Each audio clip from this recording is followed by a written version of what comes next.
I seem to remember that it was about a Sunday, 1 year ago, when my friend Henrique announced to me that Whitney Houston had passed away at the age of 48.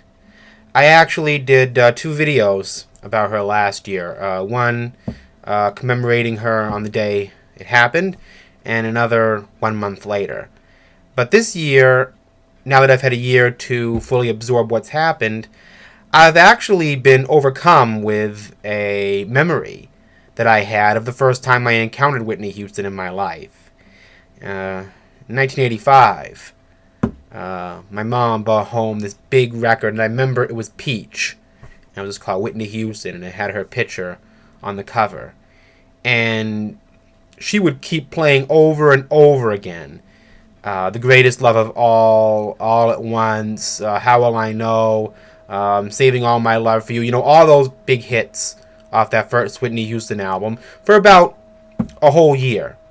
And, we'd turn on Friday night videos, and they'd have the video for How Will I Know, and we'd take the volume and turn it up, and everybody would be singing and dancing to Whitney Houston. Anyway, so also around that time, there was a yogurt out, and it had a big yellow foil package, and it was called Whitney's. And I remember my mother used to actually buy a lot of that yogurt. I remember liking it a lot. So, the name Whitney was everywhere. Whitney's Yogurt, Whitney Houston, Whitney, Whitney, all the time.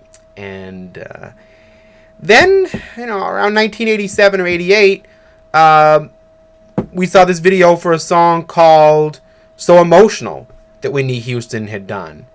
And around that time, my mother just stopped liking Whitney. We never got her second album, Whitney. Never got any more Whitney Houston records after that.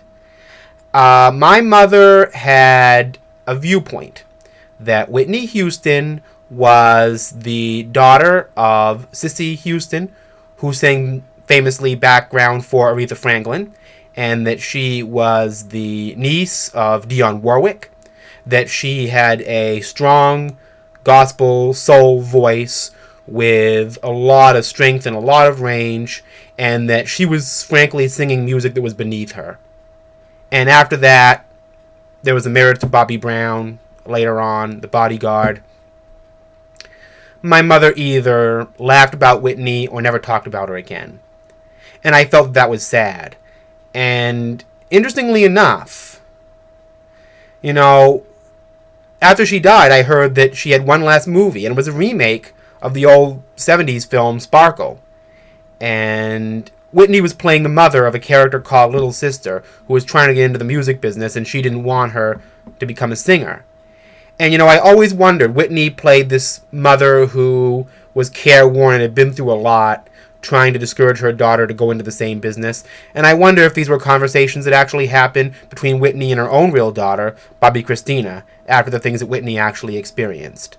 So, having a year to think about Whitney Houston in my past, even Whitney Yogurt, the conclusion I've come to is that the legacy of Whitney Houston for my life is very much of a talent deferred. Talk to you next time.